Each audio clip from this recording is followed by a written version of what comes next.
지금 하나님의 크고 놀라우신 은혜가 부활절 예배에 나온 여러분 모두에게 충만하시기를 축복합니다.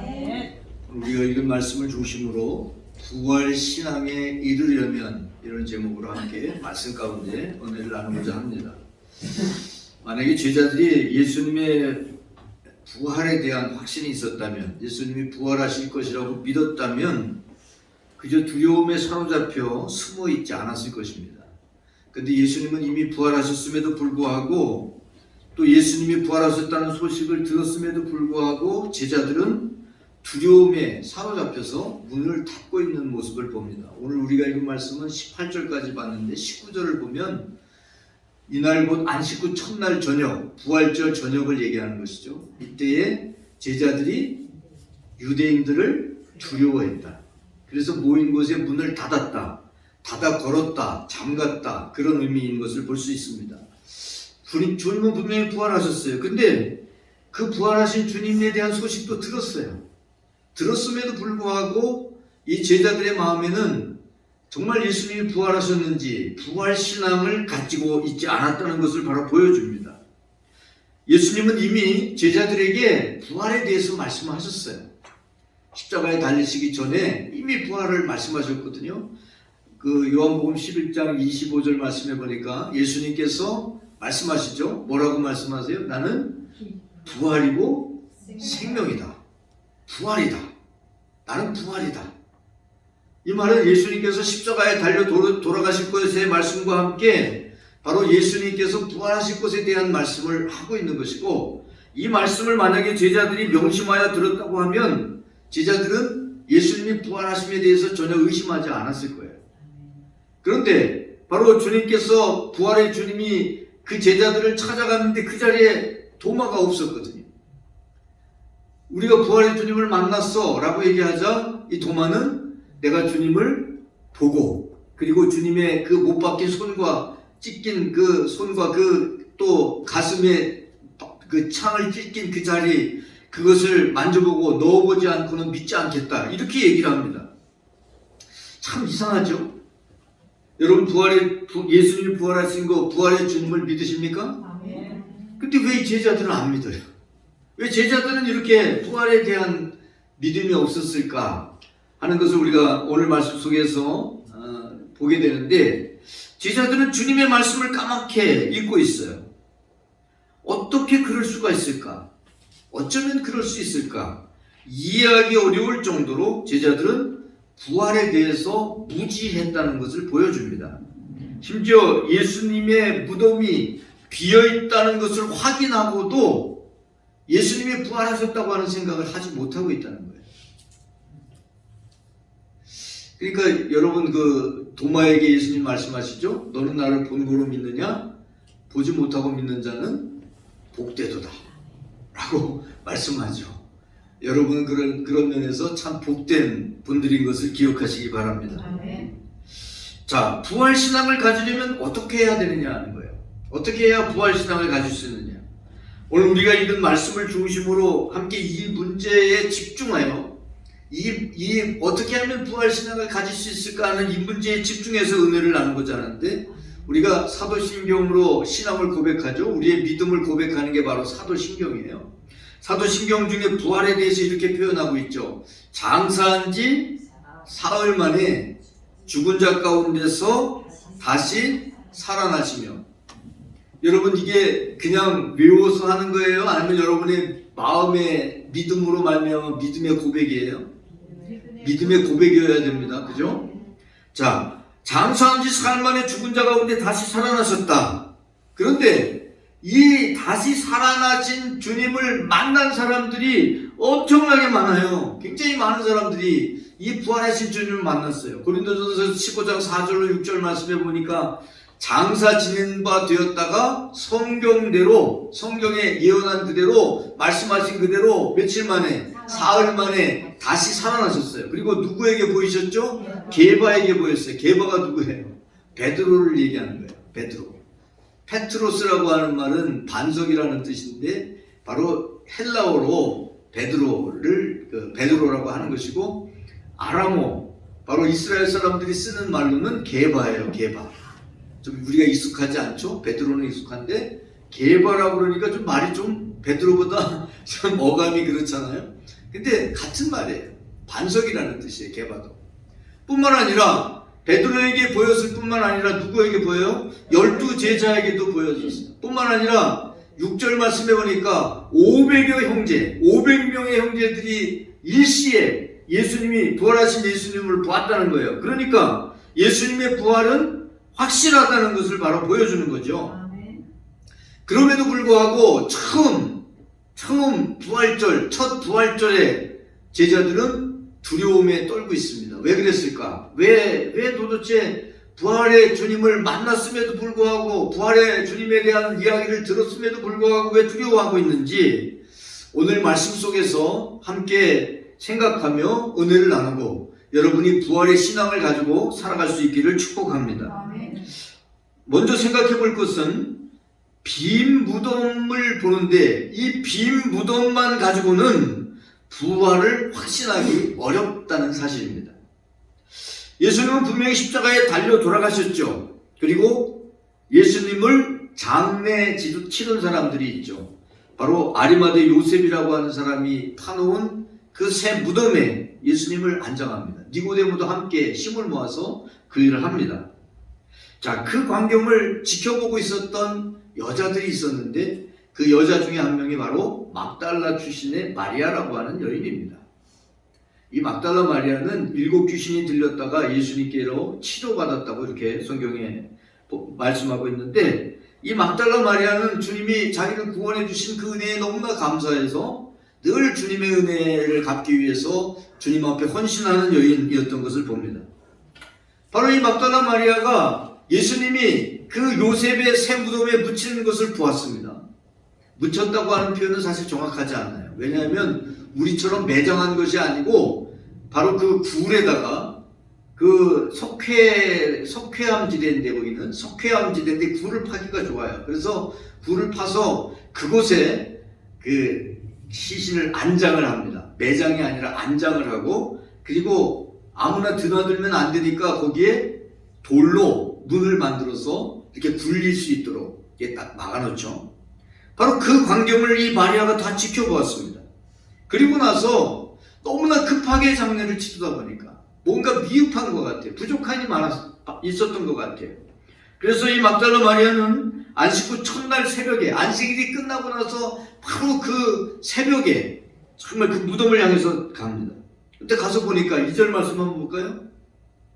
2절 말씀은 바로 이 막달라 마리아가 무덤에 가서 보고 그것을 베드로와 다른 사도에게 이야기하는 건데 한번 보겠습니다.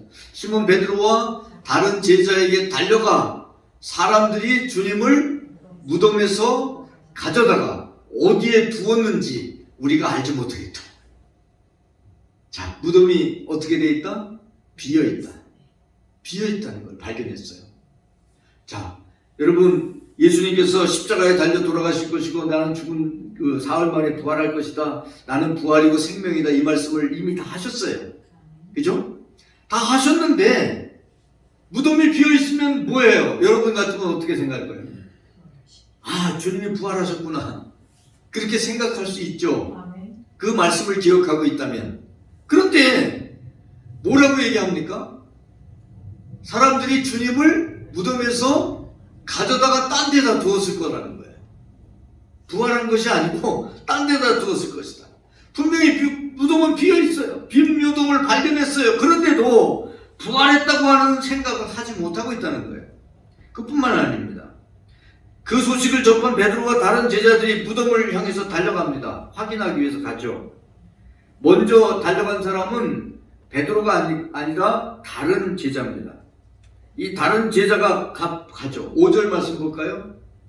자, 이 제자가 먼저 막 달려가서 이 베드로보다 이 사람이 더 젊은 것 같아. 다른 제자가. 그래서 먼저 막 달려갔는데 무덤 속에 들어가지 않고 그냥 이렇게 구부리고 그 안을 들여다보는 거예요. 구부려 세마포 놓인 것을 보았으나 들어가진 않아. 먼저 들어가진 않고 세마포가 놓여있는데 주님이 없어. 시신이 없어요.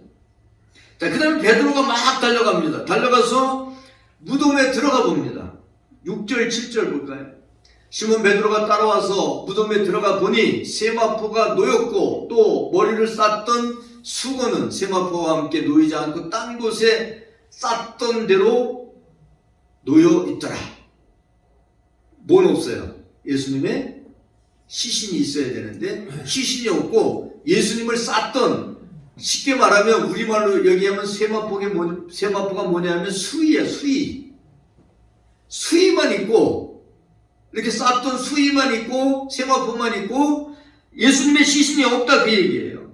자, 여러분, 이 정도 상황이었으면 여러분 같으면 어떻게 해야 돼요? 주님이 부활하셨다, 그렇게 생각해야 될 거 아니에요. 그런데 이것을 제자들은 아무도 몰라요. 막달라 마리아도 몰라요. 베드로도 몰라요. 다른 제자도 몰라요. 자, 여러분, 무덤이 비어있다고 하는 것 가지고는 부활을 확신하기가 어렵다는 것입니다. 지금도 성지순례를 가면은, 예루살렘에 가면 예수님의 무덤이 여기라고 하면서 이제 가르쳐 줍니다. 그럼 가서 이제 보죠. 물론 거기 뭐 예수님 안 계시죠. 그게 진짜 그런지 아닌지도 사실 잘 몰라요. 왜냐하면 2000년 전에 그것을 갖다가 지금 성지순례한다고 해서 이렇게 했는데 거기인지 아닌지 정확하게 잘 모르죠, 사실은. 근데 그냥 그래, 그렇게 했거니 하고 가서 보는데 그 빈 무덤만 보고는 예수님께서 부활하셨다고 하는 것을 확신하기는 어렵다는 거예요. 두 번째는 눈으로 보는 것만 가지고도 부족하다는 것을 바로 우리는 기억할 필요가 있습니다. 마리아와 두 제자는 오직 빈 무덤만 확인했을 뿐입니다. 그리고 두 제자는 그냥 가요. 어디로 가요? 집으로 그냥 갔어요. 가고 막달라 마리아만 남아있어. 남아있는데 이 마리아는 예수님의 시신이 없어졌다는 것 때문에 너무너무 슬픈 거예요. 다른 건 생각할 수도 없어. 예수님의 시신이 없어졌다. 예수님이 부활했다 그랬으면 어떻겠어요? 너무너무 기뻤겠죠. 그런데 예수님의 시신이 없어졌다는 것 때문에 너무너무 슬퍼요. 13절, 15절 말씀 볼까요? 천사들이 나타났어요. 천사들이 나타나서 여자여, 누구에게? 마리아에게 말하는 거죠. 어찌하여 우느냐? 왜 울고 있느냐? 물어요.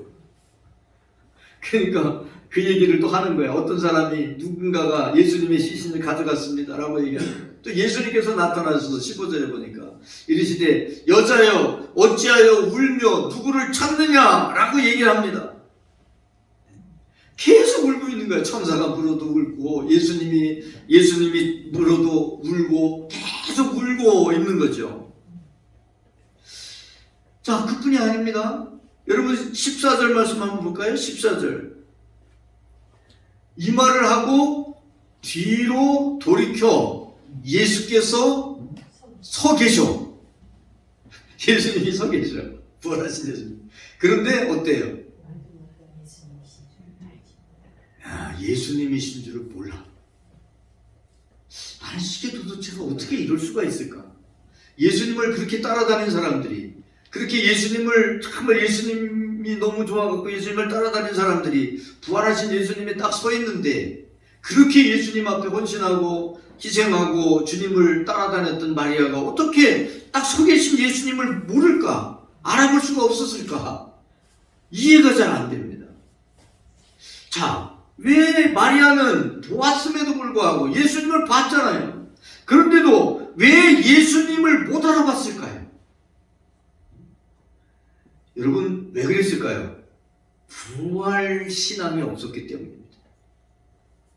예수님께서 부활하실 거라고 하는 그 생각을, 부활에 대한 믿음이 있으면 예수님이 부활하셨을 거라고 하는 생각을 할 텐데 부활 신앙이 없기 때문에 예수님께서 부활하셨을 거라는 생각을 하지 못하고 있었다는 사실입니다. 눈으로 본다고 해서 다 알 수 있는 게 아니라는 거예요. 이런 말이 있죠. 아는 것만큼 보이고 믿는 것만큼 보인다. 아는 것만큼 보여요. 여러분, 예전에는 문맹률이 굉장히 높아가지고 우리말을 읽고 쓰고 하는 걸 못하는 사람들이 많았어요. 지금은 뭐 거의 이제 문맹률이 거의 뭐 이제 다 읽고 쓰고 하는 거 웬만하면 다 하는데 많았죠. 자, 그 사람에게 이렇게 책을 줘요. 그러면 뭐라고 얘기해요? 검은 거는 글씨고 하얀 거는 종이야. 내용을 봐요, 못 봐요? 못 봐요. 왜요? 글을 모르니까. 글을 모르니까. 여러분 뭐 한글은 다 깨우쳐서 이제 안다고 그래요. 영어로 된 거를 줘요. 이렇게 주면 뭐가 꾸불한 글씨가 있는데, 검은 거는 꾸불한 글씨고 그리고 하얀 거는 종이야. 왜? 영어를 모르니까. 알면 읽을 수 있고 알면 무슨 뜻인지 알지만 모르면 아무리 봐도 모르는 거야. 여러분 또 믿지 않으면 예수님이 그 앞에 서 계셨잖아요. 부활하신 주님이 와서 서 계셨어요. 그런데 부활 신앙이 없으니까 그 부활하신 예수님을 보면서도 예수님이 바로 그분이 예수님이라고, 부활하신 예수님이라고 하는 것을 믿지 못하고 있었다는 사실입니다. 여러분 수많은 표적을 행한다고 해서 그 표적을 본다고 해서 믿을까요? 아닙니다. 이스라엘 사람들만큼 하나님께서 많은 표적을 보여준 사람이 없었어요.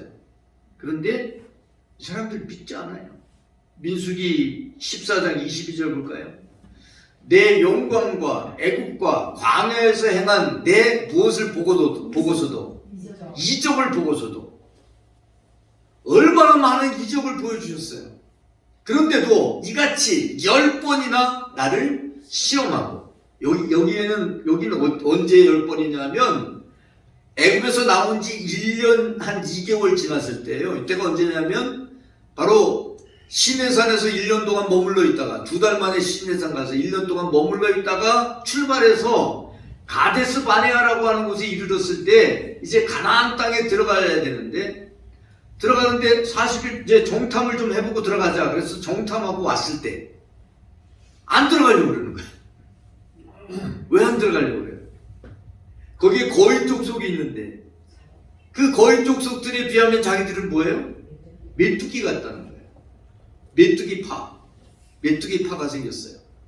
그런데 또 여호수아와 갈렙은 아니다. 그들은 우리의 밥이다. 두 파가 생겼어요. 메뚜기파, 밥파. 그래서 서로 그냥 논쟁을 하는 거예요. 그런데 누가 더 많아? 메뚜기파가 더 많아. 12명 중에 10명이 메뚜기파야. 2명이 밥파야. 그러면 누가 이겨요? 다수결로 하니까. 메뚜기파가 이기는 거야. 여론이 그냥 확 바뀌었어요. 2명은 들어가야 된다. 가면 하나님께서 우리의 밥이다. 그들을 우리에게 줄 것이다. 라고 그렇게 아무리 주장을 해도 메뚜기파가 오늘 훨씬 수가 많으니까 이 사람들에 의해서 여론이 좌우되는 거예요. 그래서 못 들어갑니다. 하나님을 거역하고 반역하죠. 바로 그때 주신 말씀이에요. 내 영광과 애국과 광야에서 행한 내 이적을 보고서도 얼마나 많은 것을 봤습니까? 그런데도 불구하고 10번이나 나를 시험했다. 이렇게 표현하는 거예요. 여러분 눈으로 본다고 해서 다 믿는 게 아닙니다.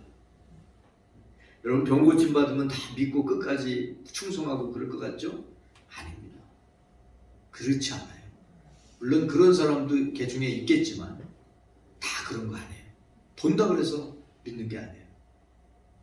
자, 어떻게 할 때 우리가 믿음을 갖고 부활신앙을 가지고 살아갈 수 있느냐?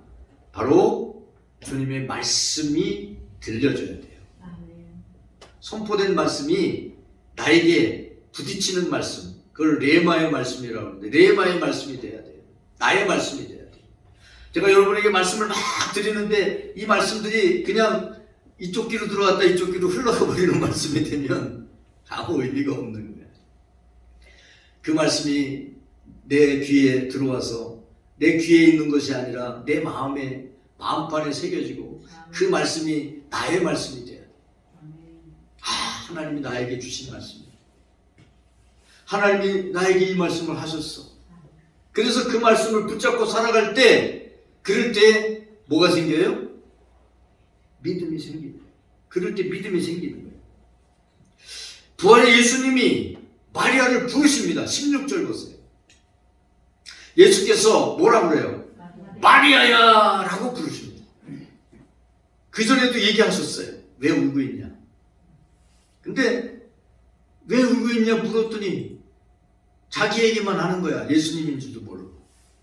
그런데 예수님께서 뭐라고 불러요? 마리아야 라고 부르셔요. 그제야 이 마리아는 예수님을 알아봅니다. 보고도 몰랐던, 쳐다보고도 몰랐던 주님이 이름을 부르시자 마리아는 미망에서 깨어나서 주님을 알아보고 부활신앙을 가지게 되고 18절 말씀에 보면 부활의 첫 증인이 됩니다. 그래서 막달라 마리아가 가서 제자들에게 내가 누구를 보았다? 주를 보았다 하고 또 주께서 자기에게 이렇게 말씀하셨다 가서 전파해주는 사람이 되는 거예요. 여러분, 주님이 여러분을 불러주실 때 그럴 때 부활신앙을 가지게 되는 거예요. 믿는 자들을 열성적으로 핍박했던 사람이 있죠. 바로 사울이라는 사람입니다. 이 사람이 어떻게 사도가 되죠? 이 사울만 나타나면 막 아주 그냥 다 비상 걸립니다. 믿는 사람들이 다 비상 걸려요. 잡혔다가는 다 끌려가고 고초를 당하는 그런 상황이거든요. 어떻게 이 사람이 사도가 됐죠? 다메섹으로 믿는 사람들을 잡으러 갔다가 핍박해서 잡으러 갔다가 가는 그 길에 부활의 주님이 그에게 나타나십니다. 부활하신 주님이 그를 부르시죠. 사도행전 9장 4절 5절 말씀 보세요. 소리가 있어 이르되 뭐가 있어요? 소리가 있어. 주님의 소리가 있다는 거예요. 주님의 음성이 들렸어요. 뭐라고 그래요? 사울아 사울아 내가 어찌하여 나를 박해하느냐. 주여 누구십니까? 누구예요? 나는 내가 박해하는 예수라. 여러분 교회에 그냥 나오신 것 같죠? 어떻게 하다 보니까 끌려 나온 사람도 있고 어떻게 그냥 나온 것 같죠? 아니에요.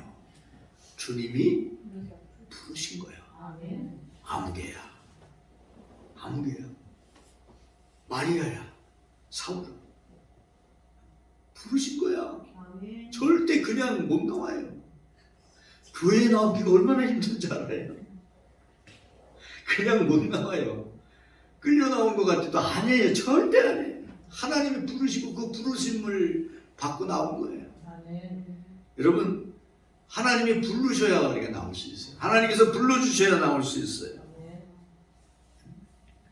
그래서 이 하나님의 부르심을 체험한, 주님의 부르심을 체험한 이 사울은 바로 이 이후로 핍박자였던 사울이 이제 복음을 전도하는 사울로 변화되고, 그래서 이방인의 사도가 됐기 때문에 이방 지역 길리기아 다소에서 원래 가지고 있었던 이름이 또 다른 이름이 바울입니다. 그래서 이제는 유대인의 이름은 사울이고 바로 헬라인의 이름은 바울이었는데 바울이라고 하는 이름을 쓰죠. 그래서 사울이 변해서 바울이 됐다는 말은 잘못된 표현입니다.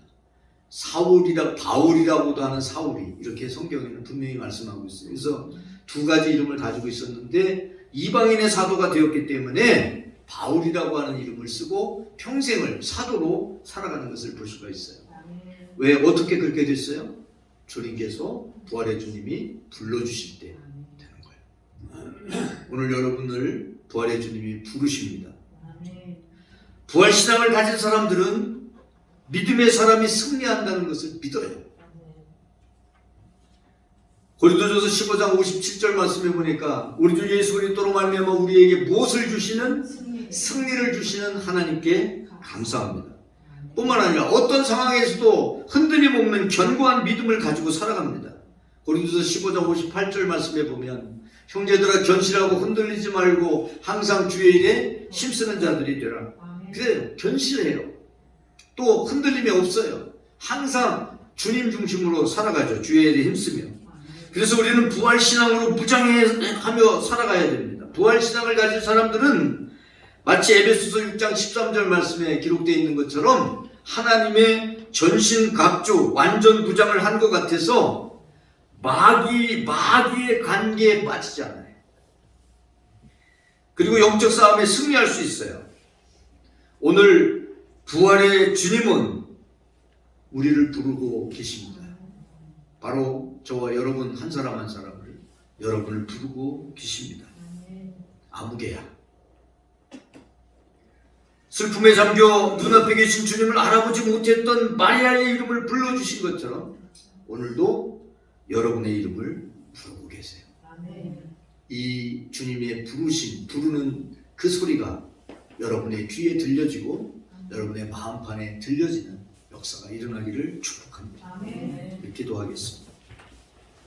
하나님 아버지 감사합니다. 저희들이 부활신앙을 가지고 살게 하시는 것을 감사합니다.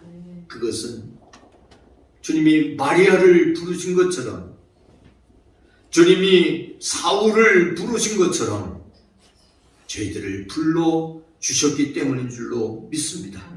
오늘도 주님은 저희의 이름을 부르고 계심을 알게 하시고 깨닫게 하시고, 또 주님은 우리의 마음을 두드리며 문을 열면 내가 너에게로 들어가 너와 더불어 먹을 것이고 너는 나와 더불어 먹을 것이라고 말씀하고 계시는 주님의 노크소리, 내 마음을 두드리는 노크소리를 듣고 주님을 마음에 영접하게 하여 주옵소서. 그래서 영접하는 자 곧 그 이름을 믿는 자들에게 하나님의 자녀되는 권세를 주셨다고 하셨사오니 하나님의 자녀의 권세를 누리며 부활신앙 가지고 승리하는 복된 삶 살아가게 하여 주옵소서. 우리를 위하여 십자가에 달려 돌아가실 뿐만 아니라 부활하신 우리 구주 예수 그리스도의 이름으로 기도 올립니다. 아멘.